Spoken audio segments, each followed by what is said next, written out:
रहीम। अल्लाह ताला के पाक नाम से शुरू जो बड़ा मेहरबान नहायत रहम करने वाला है। अस्सलाम वालेकुम स्टूडेंट्स, मैं हूं आपका teacher Mohammad Asim Nasar, second year ICS computer science के नेक्स्ट लेक्चर के साथ यूनिक ग्रुप ऑफ इंस्टीट्यूशन की तरफ से हाज़िर हूँ। उम्मीद है स्टूडेंट आप खैरियत से होंगे और अब तो अल्लाह के करम से इस्तकामत भी आ गई। वैसे तो आप में इस्तकामत पहले से ही मौजूद होगी कि आप 5 वक्त की नमाज़ अदा करते होंगे। तो अल्लाह के करम, जिस तरह रमज़ान है, रमज़ान में भी अल्लाह इस्तकामत का मौका देता है और उसमें तो तहज्जुद भी आराम से पढ़ी जा सकती है कि जब आप सहरी के लिए उठें तो सहरी के लिए उठें वो तहज्जुद का टाइम ही है, तो 2 नफल अगर पढ़ लें तो वो तहज्जुद ही है। 1 महीना अगर हम करते रहें अल्लाह के करम से तो ये तहज्जुद गुजार ही हम हो सकते हैं अल्लाह के करम से। तो अब ये 5 वक्त की नमाज़ अदा करें, कुरान पाक पढ़ें, तर्जमा पढ़ें, अल्लाह करम करे तफसीर पढ़ें और वो अमल जो है उसकी तरफ लेके जाएं। और मकसद जो है, जब आप देखें ना, अगर आप किसी लंबे सफ़र के लिए जाते हैं तो ज़्यादा अफरा तफरी नहीं मचाते क्योंकि सफ़र लंबा है। अगर आप ज़्यादा अफरा तफरी मचाएँगे तो फिर वो मे भी मसला हो सकता है, इरिटेशन हो सकती है क्योंकि सफ़र लंबा है। अगर थोड़ा छोटा सा सफ़र है तो अगर अफरा तफरी भी करते हैं तो फिर भी आप किसी तरीके से पहुँच ही जाएंगे ना। लंबा सफ़र 1 दिन का सफ़र है, 2 दिन का सफ़र है, तो अपने अंदर टेम्परमेंट लेके आते हैं और वो तवज्जो उस मंजिल पे होती है। नहीं तो क्या होता है, कहीं पहले ही रह जाते हैं और अगर मंजिल पे पहुँच भी जाते तो हमारे अंदर हिम्मत ही इतनी नहीं होती कि आगे जो है हम आगे कोई मज़ीद काम कर सकें।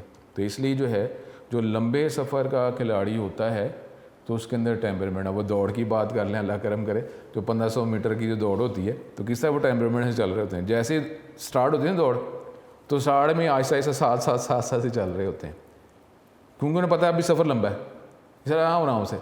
जब उन्हें कभी पता चल जाए कि मैं पॉइंट के करीब पहुंच के मंजिल, फिर वो ठीक है अगर वो स्पीड तेज़ कर सकें, लेकिन स्टार्ट में आराम है। उस दौड़ में, लंबी दौड़ में जो आगे अगर जल्दी करेगा ना वो मंजिल तक नहीं पहुंच सकता। छोटी दौड़ है तो उसमें देख लें उनके वो मसल्स वगैरह भी ज़्यादा स्ट्रॉन्ग होते हैं, छोटी दौड़ है वो ज़्यादा ताकत में जाते हैं कि जल्दी ख़त्म हो जाएगी। तो इसलिए जो है हमारी जो नज़र जो है वो किस पे होनी चाहिए, आखिरत पे। तो आखिरत के लिए टेम्परामेंट जो है वो ज़रूरी है। एक नमाज हम पढ़ लें, हम कहेंगे सर नमाज ठीक है, मैं कल तहज्जुद के लिए उठ जाऊंगा, एक दिन उठा के दोबारा उठा ही नहीं गया। तो उसके लिए इस्तकामत ये है कि आप जल्दी सोएंगे तो फिर ही तहज्जुद के लिए उठेंगे ना। 1-2 बजे सोएंगे तो तहज्जुद पे कैसे उठ सकते हैं। एक दिन ज़ोर लगा लेंगे, अगले दिन नहीं होगा। ठीक है, तो अल्लाह करम करे। तो ये दुआ करें और पूरी दुनिया के जानदारों के लिए दुआ करें, अल्लाह करम करे, जानदारों के लिए दुआ करें, अल्लाह करम करे, अल्लाह हमें इस्तकामत दे और ईमान पे ही हमारा ख़ात्मा हो। बहुत ज़्यादा ख्याल रखें। अपना टॉपिक कंटिन्यू करते हैं। अब हम इफ़ एल्स इफ स्टेटमेंट की मदद से जो आउटपुट वाले क्वेश्चंस हैं, जो एरर वाले क्वेश्चन हैं, जो शॉर्ट क्वेश्चन में आते हैं, उसको हम डिस्कस करेंगे। प्रैक्टिस करते रहें। अब जो है ये टॉपिक जो है इसमें आपकी वर्किंग अब ज़्यादा हो गई है क्योंकि अब ये 11-12 चैप्टर जो है ना, क्योंकि एरर प्रोग्राम कैसे लिखा जाता है वो पता है, एरर अगर आ जाते हैं तो उसको सॉल्व कैसे किया जाता है तो आपको पता है। अब स्टूडेंट अगर ये कोई इस तरह थोड़ी ना प्रोग्रामिंग के आपके वो कीबोर्ड का हाथ पकड़ पकड़ के जो है किया जाए, ऐसा तो नहीं है। तो इसलिए आपको लॉजिक उसका बताया जा रहा है। प्रोग्राम कैसे लिखते हैं, एडिट विंडो में लिखना है, प्रोग्राम कैसे टाइप किया जाता है, टाइपिंग अब आपको तो नहीं बताई जाएगी ना, अब वो टाइपिंग तो आपने खुद करनी है। तो एरर्स आते हैं, एरर आपको पता है कि उसको सॉल्व कैसे किया जाता है, वो आपको डिबगिंग का फीचर बता दिया है। अब आपकी इन्वॉल्वमेंट है, आपकी इन्वॉल्वमेंट है कि आप उसकी प्रैक्टिस करें। लॉजिक आपको बताया जा रहा है कि ये इसलिए लिखा जा रहा है, ये इसलिए लिखा जा रहा है, ये काम होगा तो उसके लिए ये स्टेटमेंट इस्तेमाल करनी है। सिलेक्शन जो है स्टेटमेंट की सिलेक्शन, वो आपको लॉजिकली बताया जा रहा है। अब लिखना कैसे है, अब के मैथ में आपको ये कहा जाए कि जी 2 की तरह लिखना है, 3 की तरह लिखना है, वो तो वही लिखना है ना। स्टेप्स हैं, स्टेप्स आप माइंड में रखते हैं, उसके वाले से वर्किंग करते हैं ना मैथ के। तो अब इसी तरीके से यहाँ पे लॉजिक बताया जा रहा है। अब आप इसकी प्रैक्टिस करें तो अल्लाह करम करेगा। अपने टॉपिक की तरफ कंटिन्यू होते हैं। अब सुन, ये आउटपुट वाले क्वेश्चंस हैं, इस पर तवज्जो करनी है। अब इसको भी आप डेफिनेटली, ये शॉर्ट क्वेश्चंस हैं, 2-2, 3-3 लाइन्स के प्रोग्राम है। आप इसकी भी प्रैक्टिस उस कोड में आप कर सकते हैं, एनवायरनमेंट में। ठीक है, अब इसको हम देखते हैं। अब ये देखें, ये आउटपुट वाला क्वेश्चन है। इसमें आपने 2 वेरिएबल्स बनाए। आप ड्रायर एंड ट्रेस टेबल भी कर सकते हैं कि आप इस वेरिएबल्स की हेडिंग लगा लें, उसके हेडिंग के नीचे, वेरिएबल के नीचे वैल्यू लिखते जाएं और एंड पे जो उसने प्रिंट करने को कहा है तो वो प्रिंट कर दें। ठीक है, अगर आप वैसे समझते हैं आप ऐसे कर लें। अब ये देखें, n एक वेरिएबल है उसमें 1 स्टोर करवाया, m में 2 स्टोर करवाया। अब ये कंडीशन चेक कर रहे हैं, n जो है m के बराबर है, तो n m के बराबर नहीं है, कंडीशन फॉल्स होगी, ये एवेल्यूएट नहीं होगा, एल्स एवेल्यूएट होगा। और एल्स के अंदर फिर ये ब्रेसेस लगा दिए गए, ये क्लैरिटी बढ़ गई।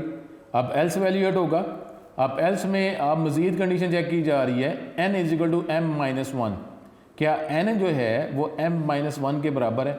m-1 करते हैं तो क्या बन जाता है 1, तो फिर n क्या है 1, तो 1 इज इक्वल टू 1, 1 के बराबर, ये कंडीशन ट्रू हो गई।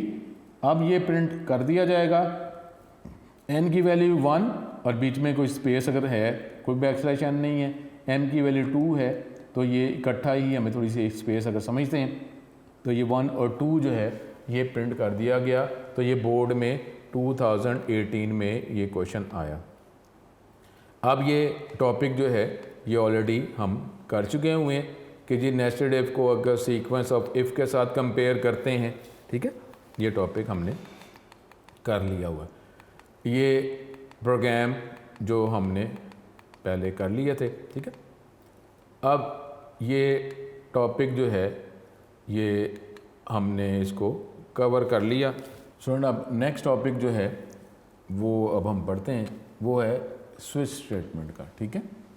अब स्विच स्टेटमेंट जो है ये लॉन्ग क्वेश्चन भी है और इसके आगे फिर मज़ीद वो शॉर्ट क्वेश्चन भी बनेंगे। अगर ये लॉन्ग क्वेश्चन है तो इसके भी हमारे पास वो 4 हेडिंग ही हो जाएंगी कि स्विच स्टेटमेंट की डेफिनेशन, फिर इसका सिंटेक्स, फिर इसका फ़्लो चार्ट और फिर एक एग्जाम्पल।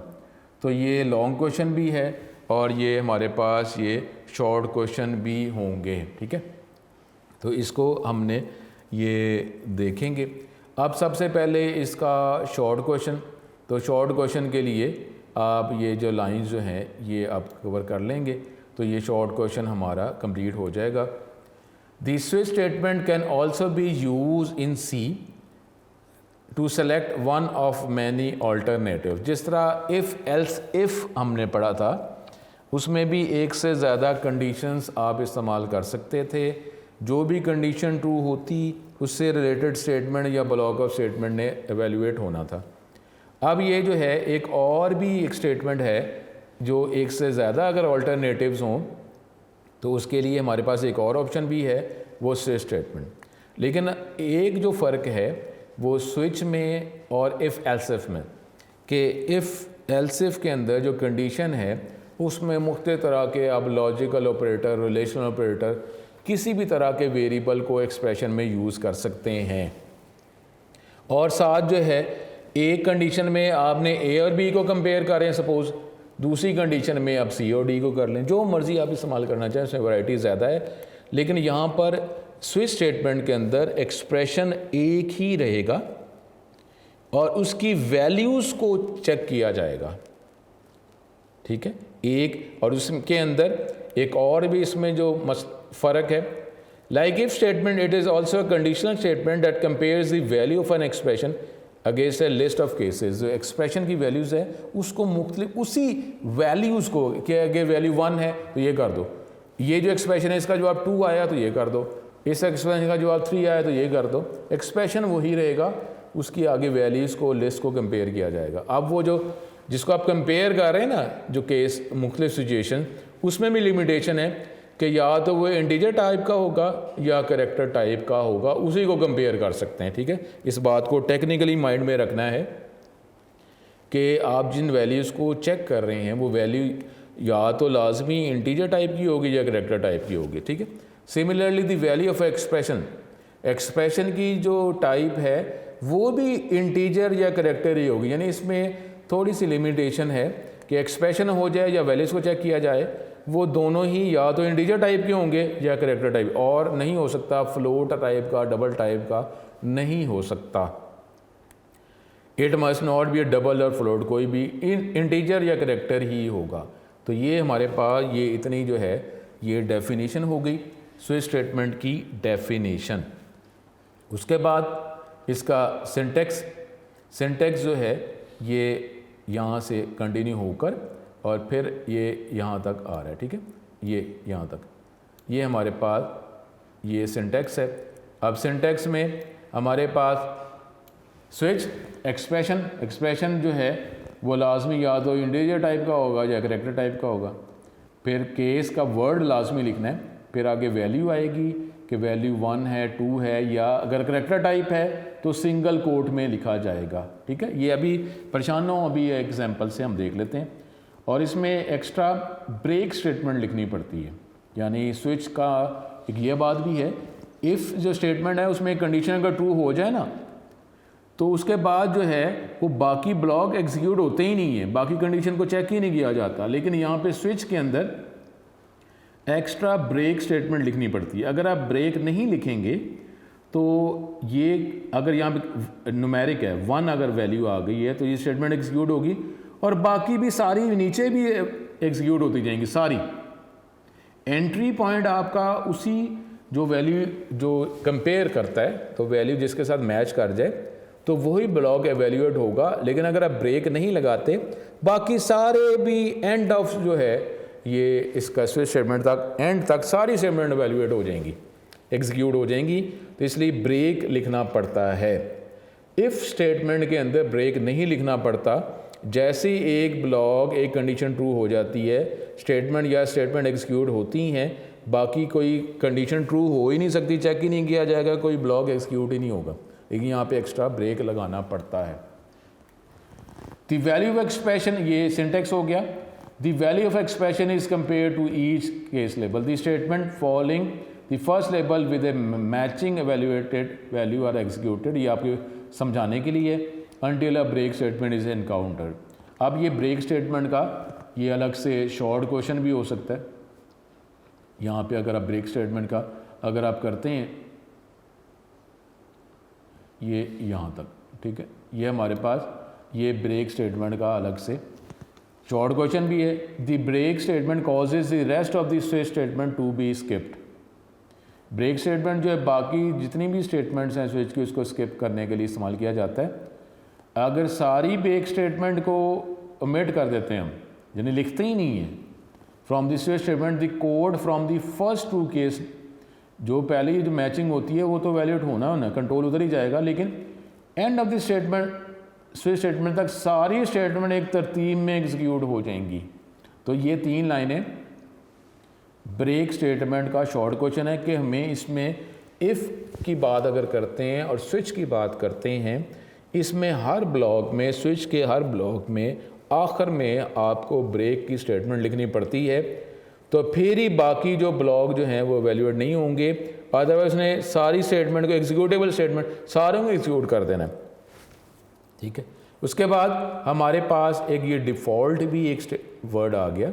डिफ़ॉल्ट जो है ना, जिस तरह इफ़ में एल्स होता है ना, इसी तरीके से इसके अंदर डिफ़ॉल्ट लिखते हैं कि कोई भी अगर जो मैचिंग अगर नहीं हो रही, वैल्यूज़ मैच नहीं हो रही, तो डिफ़ॉल्ट के बाद जो कुछ लिखा है उसको एवेल्यूएट कर दिया जाएगा। ये इफ स्टेटमेंट की तरह जो है वर्क एल्स जो होता है वो यहाँ पे डिफ़ॉल्ट लिखा जाता है। तो ये डिफ़ॉल्ट का शॉर्ट क्वेश्चन भी है। यहाँ पे हमारे पास ये लाइन जो हैं ये आप ये कर लेंगे, ठीक है, ये एक शॉर्ट क्वेश्चन है इसका। A default label may be use to provide code to be executed if none of the case label is match. Default label जो है वो इस्तेमाल किया जाता है कि जी वो कोड एग्जीक्यूट किया जाए अगर कोई भी केस लेबल जो है वो मैच नहीं होता। हाउएवर पोजीशन जो है उसकी फ़िक्स नहीं है, ये पहले भी लिखा जा सकता है, सबसे पहले में, आखिर में भी। It may be place before the first case और द लास्ट, ठीक है, लेकिन नॉर्मली ये आखिर में लिखा जाता है। तो ये हमारे पास अभी तक जो है ये स्विच की डेफिनेशन, उसका सिंटेक्स, फिर ब्रेक का शॉर्ट क्वेश्चन, फिर डिफ़ॉल्ट का शॉर्ट क्वेश्चन, ये हमारे पास ये भी 4 शॉर्ट क्वेश्चन हो गए हैं। ठीक है, इसकी डेफिनेशन, सिंटेक्स, ब्रेक का शॉर्ट क्वेश्चन, डिफ़ॉल्ट का शॉर्ट क्वेश्चन, 4 शॉर्ट क्वेश्चन। उसके बाद जो है ये आपकी बुक के अंदर इसका फ़्लो चार्ट नहीं बना हुआ, तो वो नोट्स के अंदर इसका फ़्लो चार्ट मौजूद है, तो वहाँ से आप पिक कर लेंगे। राइट, अब ये इसकी एग्जांपल है। Write a program that inputs a character from the user and checks whether it is a vowel, और अब ये स्विच की मदद से किया जा रहा है। अब स्विच में हमारे पास एक कैरेक्टर गेट किया गया। अब स्विच, अब ये देखें ये किसी एक्सप्रेशन के साथ इसको लिंक करना है। अब CH में से ये एक्सप्रेशन में सिर्फ CH ही लिख दिया, एक्सप्रेशन जो है आपको पता ना, कम्बिनेशन ऑफ डिफरेंट वो operands operator is called expression. अब यहाँ पे एक्सप्रेशन के अंदर सिर्फ सी एच ही लिख दिया। अगर सपोज आपने करेक्टर एंटर किया ए, सी एच, एक्सप्रेशन के अंदर सिर्फ सी एच का वेरिएबल ही लिखा हुआ है, तो यहाँ पे क्या आ जाएगा ए। अब ए वैल्यू आ गई है, अब ए जो वैल्यू गेट की गई है उसको चेक कंपेयर किया जाएगा सिचुएशंस के साथ कि जी ए आ गया ना, क्या वो ए स्मॉल ए जो है वो ए स्मॉल ए के बराबर है, कैपिटल ए के बराबर है, स्मॉल ई के बराबर है, कैपिटल ई के बराबर है। अब वो जो ए जो है उसको कंपेयर किया जा रहा है। और हमने बात क्या की थी कि ब्रेक लगाना पड़ता है, हर केस लेबल के अंदर ब्रेक लगाना पड़ता है, अगर नहीं लगाएंगे तो सारी स्टेटमेंट एवेल्यूएट हो जाएंगी। अब यहाँ पे एक थोड़ा सा ट्रिक की इस्तेमाल ये की है, स्मॉल ए हो जाए या कैपिटल ए हो जाए, कोलन लगाना पड़ता है। इफ़ कंडीशन में क्या होता था, स्टेटमेंट लिखते थे या ब्रेसेस ब्लॉक लगाते थे। यहाँ पे हम सिर्फ कोलन लगाते हैं, तो ये कोलन से लेकर अगले केस तक एक ब्लॉक ही होता है, यहाँ पे ब्रेसेस आगे लगाने की ज़रूरत नहीं होती। तो अब स्मॉल ए है या कैपिटल ए है, हमने एक ही स्टेटमेंट एवेल्यूएट करनी है, वो क्या है, वोवल, तो हमने यहाँ पे वोवल लिख दिया, उसके बाद ब्रेक लगा दिया। अगर हम ये ब्रेक यहाँ ना लिखें, स्मॉल ए अगर आपने लिखा है, अगर ये ब्रेक कहीं पर भी ब्रेक ना लगाएं, ब्रेक का स्टेटमेंट ना लिखें, स्मॉल ए जब करेंगे, प्रेस करेंगे, एंटर करेंगे, इट इज़ अ वोवल ये भी प्रिंट करना है, उसके बाद उसने इट इज़ अ वोवल ये भी प्रिंट करना है, इट इज़ अ वोवल ये भी प्रिंट करना है, नीचे इट इज़ अ वोवल वो भी प्रिंट करते रहना है, वो सारे एंटर। अगर हम स्मॉल ई प्रेस किया, स्मॉल ई प्रेस किया, तो अब ये एवेल्यूएट नहीं होगा ए वाला, एंटर उसी से होगा जो मैचिंग होगी। उसके बाद अगर ब्रेक नहीं लगाते तो बाकी एवेल्यूएट कर देगा। एंटर होना उसी से ही है, जो मैच कर रहा है ना उसी से एंट्री पॉइंट बनेगा। लेकिन अगर ब्रेक नहीं लगाते तो सारी स्टेटमेंट एवेल्यूएट कर देगा। ब्रेक लगाएंगे तो अब ख़त्म होगी बात, यानी it is a vowel A small लिखते हैं, it is a vowel print किया, ब्रेक लगाया, अब ये स्विच स्टेटमेंट के एंड तक जो क्लोजिंग ब्रेस है यहाँ तक कोई भी लाइन, यहाँ तक कोई भी लाइन फिर एग्जीक्यूट नहीं होगी अगर ब्रेक लगाते हैं। अगर आपने सपोज यू लिख दिया, यू प्रेस किया, तो ऊपर वाली कोई लाइन एग्जीक्यूट नहीं, यू आया तो it is a vowel print करेगा। ब्रेक लगाया हुआ है तो ये इस ब्रेसेस तक जो है सारी स्टेटमेंट कोई भी एवेल्यूएट नहीं होंगी। ब्रेक नहीं लगाएंगे तो ये it is a vowel print करेगा और साथ ये भी प्रिंट कर देगा it is not a vowel. ठीक है, तो ब्रेक लगाना पड़ता है। अगर हमने ए ई आई ओ यू के अलावा कोई और कैरेक्टर प्रेस किया है तो वो क्या आ जाएगा, एल्स। ये डिफ़ॉल्ट जो है एल्स का काम करता है, तो ये एल्स पोर्शन में आ जाएगा और ये प्रिंट कर देगा it is not a vowel. ठीक है, तो हमारे पास ये प्रोग्राम, इसका फ्लो चार्ट नहीं है, वो नोट से आपको अभी मैं बताता हूँ, ये आपको अभी स्लाइड से पता चल जाएगा। इन दिस प्रोग्राम वी, ये जैसे एक्सप्लेनेशन है, we have use two case labels one after another without having any other statement. क्या स्टेटमेंट दरम्यान में लिखी ही नहीं है। This sort of arrangement of case label, ये ऐसे ही काम करता है जिस तरह आप और इस्तेमाल करते हैं। यानी यहाँ पे वो आप क्या कह रहे हैं कि अगर वो जो वैल्यू एंटर की है, कैरेक्टर एंटर की है, आइदर वो स्मॉल यू के बराबर हो या कैपिटल यू के बराबर हो, ये और का काम करता है। Whether the value of the variable C H is A, small A हो या कैपिटल ए हो। ठीक है, the code following the labels case N will execute the value of expression in switch statement must be of type integer या character, float और type, ये आपको ये हमने पहले भी कर चुके हैं। If the value of expression is of type float, और फिर ये कंपाइलर ये आपको एरर दे देगा। तो ये हमारे पास ये टॉपिक हमारा ये टेक्स्ट बुक के हवाले से, इसमें डेफिनेशन, सिंटेक्स और प्रोग्राम एग्जांपल हो गया। फिर ब्रेक का शॉर्ट क्वेश्चन है, डिफ़ॉल्ट का शॉर्ट क्वेश्चन है। अब इसको हम कवर करते हैं अपने उससे स्लाइड से इसको हम अब इसको देखते हैं। ये स्विच स्टेटमेंट, अब स्विच स्टेटमेंट जो है ये बिल्कुल वैसे ही है। Switch statements are a substitute for long if statement. अगर एक ज़्यादा इफ स्टेटमेंट, बहुत ज़्यादा लेंथी इफ स्टेटमेंट इस्तेमाल करनी है तो फिर बेटर है कि स्विच भी इस्तेमाल कर लिया जाए। That compare a variable to several integral values, या तो इंटीजर वैल्यूज़ हो सकती हैं या करेक्टर उसके अलावा नहीं हो सकता। The switch statement is a multi-way branch statement. It provides an easy way कि जिसमें आप एग्जीक्यूशन आप लिख सकते हैं, ब्लॉक बना सकते हैं to different parts of code based on the value of expression. Switch is a control statement that allows a value to change control of execution. ठीक है, स्विच स्टेटमेंट का सिंटेक्स क्या है जी, स्विच के बाद एक्सप्रेशन लिखेंगे, केस वैल्यू 1 वो statement बिल्कुल उसी तरीके से, ब्रेक वैल्यू 2 अगर दूसरी वैल्यू है फिर ये हमारे पास ये बिल्कुल उसी तरीके से, ये इसका सिंटेक्स हो गया। फिर हमारे पास ये कुछ मेन पॉइंट्स हैं कि स्विच इस्तेमाल करते हुए, the expression provided in this switch statement should result in a constant value. Constant यानी इसका आंसर जो है, यानी आप ये नहीं कर सकते कि a इज़ ग्रेटर देन 5, इसमें नहीं लिखा जा सकता, क्योंकि a इज़ ग्रेटर देन 5 का मतलब क्या है, 6b 7b 8b 9b, ऐसा नहीं होगा, फिक्स वैल्यू होगी। एक्सप्रेशन में जब लिखेंगे वो उसमें कांस्टेंट वैल्यू होगी। ठीक है, डुप्लीकेट केस वैल्यूज़ जो है वो आप नहीं अलाउ कर सकते, एक दफ़ा ये कंडीशन लेंगे दोबारा फिर वो लिख दें। डिफ़ॉल्ट स्टेटमेंट वो ऑप्शनल है। Break statement is use inside the switch statement to terminate a statement sequence.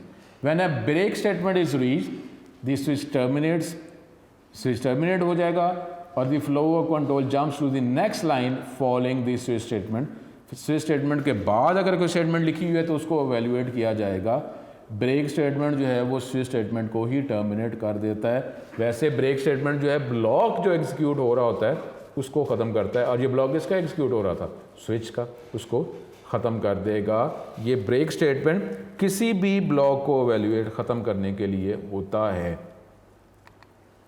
The break statement is optional. अगर ओमिट करते हैं execution will continue on into the next case. अगले केस में जो situation अगर कोई है, से आप मैचिंग आप कर रहे हैं, उसको भी कंटिन्यू कर देगा, उसको भी एवेल्युएट एग्जीक्यूट कर देगा। The flow of control will fall through to subsequent, जितने भी केसेस आगे मजीद हैं उसको भी एग्जीक्यूट करता जाएगा जब तक कि उसको ब्रेक नहीं मिलता। Nesting off switch statement allow, उसको कर सकते हैं कि एक आप एक स्विच स्टेटमेंट के अंदर स्विच स्टेटमेंट इस्तेमाल कर सकते हैं, क्योंकि लेकिन फिर भी कहा जाता है कि इस तरह ना करें, क्योंकि इस तरीके से हमारी जो कम्प्लेक्सिटी प्रोग्राम की वो बढ़ जाती है, ये रीडेबल उतना नहीं रहता, अंडरस्टैंड ज़रा करने में मसला होता है। वर्किंग जो है compares the result of single expression with multiple cases. Expression can be any valid expression, लेकिन वो expression जो है या तो सिर्फ इंटीजर होगा या कैरेक्टर, ये MCQ में भी हो सकता है कि expression जो है वो स्विच का expression उसकी टाइप किस तरह की हो सकती है, तो ये माइंड में रखें, इंटीजर या कैरेक्टर ही हो सकता है। Expression is evaluated at the top off switch statement, और इसका रिजल्ट जो है कंपेयर किया जाएगा मुख्तलिफ केसेस के साथ। केस लेबल जो है एक ही चॉइस उसमें होगी, if the result matches with any case, तो कॉरस्पॉन्डिंग जो भी स्टेटमेंट आपने जो उसके अंदर लिखी होंगी उसको एक्सिक्यूट कर दिया जाएगा। जितने मर्जी केसेस आप लगाना चाहें लगा सकते हैं। डिफ़ॉल्ट लेबल नॉर्मली वो केस लेबल के एंड में लिखा जाता है। It is executed when the result of expression does not match with any case label. इसका ऑप्शनल है, पोजीशन जो है वो फिक्स नहीं है, ये पहले केस से पहले भी लिखा जा सकता है, आखिर में भी, लेकिन ज़्यादातर आखिर में लिखा जाता है। उसके बाद break statement, in each case label is use to exit from switch body. It is use at the end of each case label when the result of expression matches with a case label, the corresponding statement execute की जाएगी। Break statement comes after the statement, और control जो है switch statement के block से बाहर चला जाएगा। अगर आप ब्रेक स्टेटमेंट नहीं लिखेंगे, जितने भी केस लेबल जो है उसके बाद आ रहे हैं मैचिंग करते हुए, उसको एवेल्युएट एग्जीक्यूट कर दिया जाता है। ये है इसका सिंटेक्स और उसका फ्लो चार्ट। केस लेबल अगर 1 ट्रू है तो स्टेटमेंट एग्जीक्यूट होंगे और आप बाहर आ जाएंगे ब्लॉक से बाहर के, स्विच से बाहर, नहीं तो दूसरे जो मैचिंग की जाएगी केस 2 के साथ मैच किया जाएगा। तो ये हमारे पास ये इसका फ्लो चार्ट है। तो फ्लो चार्ट अगर स्किप है तो ये अपनी बुक पे ये फ्लो चार्ट आप बना लें, ठीक है, इस तरीके से आप चलेंगे। अब इसका एक प्रोग्राम, एक एग्जांपल इसकी डिफरेंट, कि जी एक आप वीक डे एंटर करें और वो डे प्रिंट कर देगा यूजिंग से स्टेटमेंट। यहाँ पे जो 1 जो है वो 1 मेरा ख्याल है कि वो फ्राइडे के वाले, कुछ भी आप कर सकते हैं। एक नंबर एंटर किया गया, वीक डे 1 2 3 4 5 6 7 में से कोई वैल्यूज एंटर की जाएंगी तो उसके अकॉर्डिंगली वो प्रिंट कर देगा कि ये फ्राइडे है, सैटरडे है, संडे, मंडे क्या है, प्रिंट किया। स्विच एन, अगर सपोज एन में अगर हमने 1 एंटर किया तो अब इस 1 को कंपेयर किया जाएगा। अब हम आगे लिखेंगे केस 1। अब केस 1 का मतलब है कि एक 1 एक वैल्यू है, उसको n के साथ कंपेयर किया जा रहा है कि अगर n में 1 है, n में 1 जो यूज़र ने एंटर किया है, अगर वो 1 है तो वो प्रिंट क्या कर देगा, फ्राइडे। तो इस प्रोग्राम में 1 जो है वो फ्राइडे को डिनोट कर रहा है। 1 प्रेस करेंगे तो प्रिंट कर देगा फ्राइडे, 2 प्रेस करेंगे तो सैटरडे प्रिंट कर देगा, 7 प्रिंट करेंगे तो थर्सडे प्रिंट करेगा। ठीक है, तो ये प्रोग्राम इस हवाले से ब्रेक लगा रहे हैं। उसके बाद केस 2 सैटरडे हम लिख रहे हैं, कोलन लगाना पड़ता है। अब कोई ब्रेसेस नहीं है, कोलन के बाद अगला केस जो है वो एक ब्लॉक को ही रिप्रेजेंट कर रहा होता है।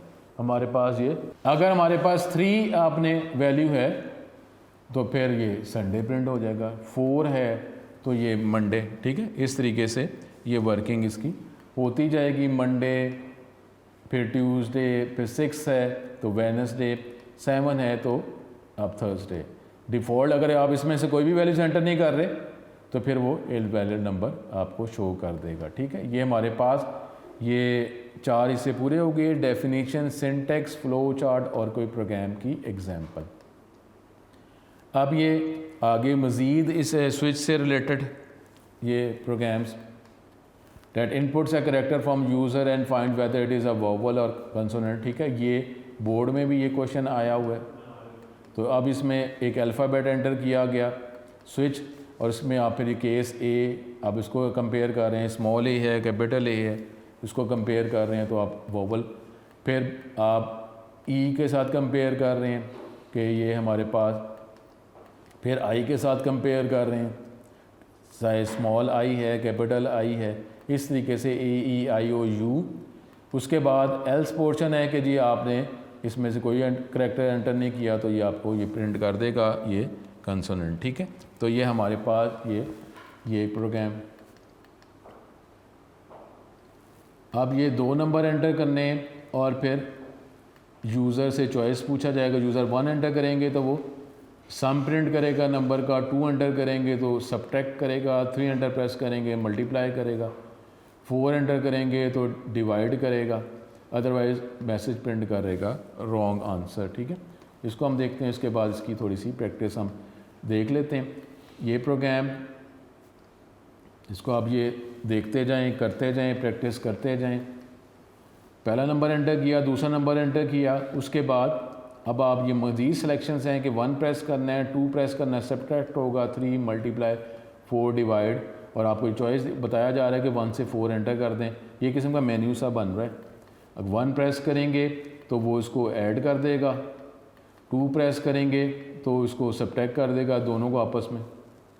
फिर हमारे पास 3 प्रेस करेंगे तो ये इसको मल्टीप्लाई कर देगा, 4 प्रेस करेगा तो ये डिवाइड कर देगा, और अगर 5 प्रेस करेंगे तो ये आपको वो, इसके अलावा 1 2 3 4 के अलावा अगर प्रेस करेंगे तो वो आपको प्रिंट कर देगा कि आपने चॉइस जो है वो इसके अलावा एंटर किया। ठीक है, अब ये इसको, अब हम इसको कर लेते हैं चेक। ये अपने जो हमारा जो एनवायरनमेंट है उसमें हम इसको चेक कर लेते हैं कि ये स्विच जो है उसकी कोई प्रैक्टिस, वो प्रोग्राम देख लेते हैं।